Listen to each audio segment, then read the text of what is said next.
So what I was struck by is, my question is how this really fits into a national Right.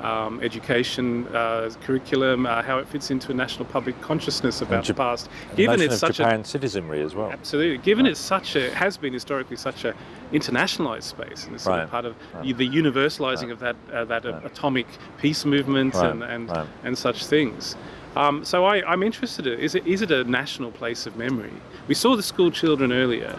To what extent does it crowd out other memories in this city? Well, I think that could be an interesting topic. That we've got a workshop coming up at Kyushu University, and I think we've got a number of Japanese scholars there, and that'd be something we can ask them in terms of how it remains central to that national, both, as you say, national history, but also sense of a national heritage as well, whether it's adopted as that, more so than the Edo period castle and those sort of structures in the city, and the ways in which Hiroshima sits as part of within the sort of national imaginary of historic cities, because we heard a lot in terms of, before we came, a lot of negative stories about the city, the ways in which it's soulless, it's not really worth visiting. You go to the Peace Park and that's it, but we've been surprised how beautiful it is, the setting of it, but it's also an interesting issue about whether you appreciate beauty in this city.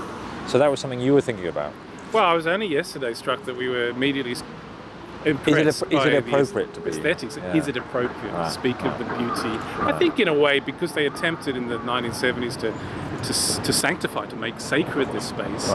You know, it's always described as a place of prayer. It's always, it wasn't always. It clearly had a commercial aspect. Okay, but you're in a way, you got license to speak of a beauty and beauty. Pilgrimage in different ways.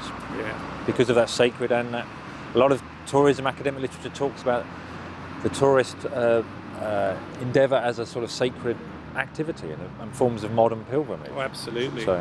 Absolutely. I think here, I mean, I've seen a lot of the literature, the description as a pilgrimage, and in a way, as a tourist, the whole organisation of the space is designed for that, to give you that reverential, that reverential experience. And there aren't, as there used to be, the tourist booths. But, there aren't the souvenir that they used to sell. There's some fascinating pictures, which if you Google it, you can find them quite quickly, of 1951 ice cream stalls set up just in front of, just by the river. Of course, I have to say, all pilgrimages also have that aspect. We shouldn't make that stupid division between pilgrimage and tourism. No, exactly. But the subjectivity of the fact that you are coming to have some kind of secular sacred experience.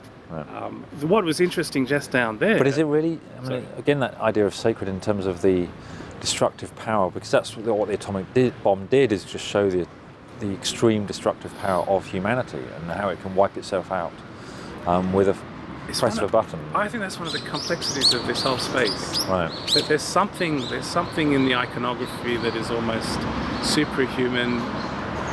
There's the goddess of peace. There's a lot of summoning of this kind of superhuman world, and yet it's all that message. I mean, and that reality is the horrors of the Enlightenment and the following of that particular scientific progress to this moment of destruction.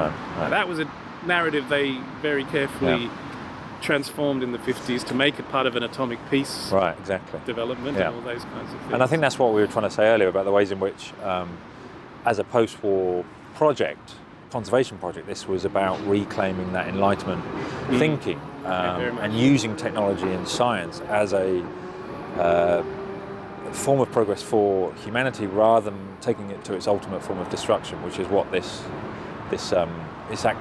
act seemed to indicate. I'm always perturbed a little bit. I was perturbed yesterday the way when a site takes on this kind of international significance, it gets bound up before UNESCO with the efforts of the atomic peace movement, the kind of the wider hydrogen atoms congresses that took place here. And I wonder what it must be like to live in a city where you've had that singular definition in the eyes of the world.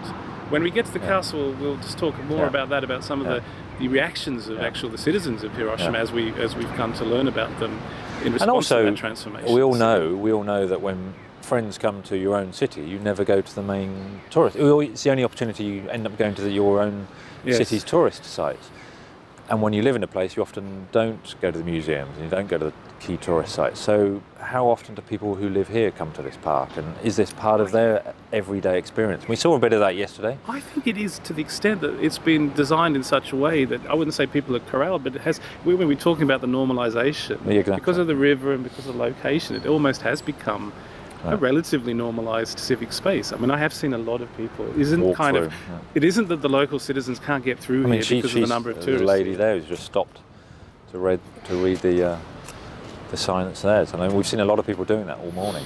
Yeah, but I do get the sense it's while it's a buffer zone, it's not an exclusive. It's a space in which people are passing through who seem to live here and on their way. The nice river walk, etc., etc. And I like that aspect of it. I found it very different in Nanjing, where we were going into a space that was clearly people were being mobilised, domestic tourists, less international tourists, to go through a clear kind somewhat contrived, managed space of messaging from above.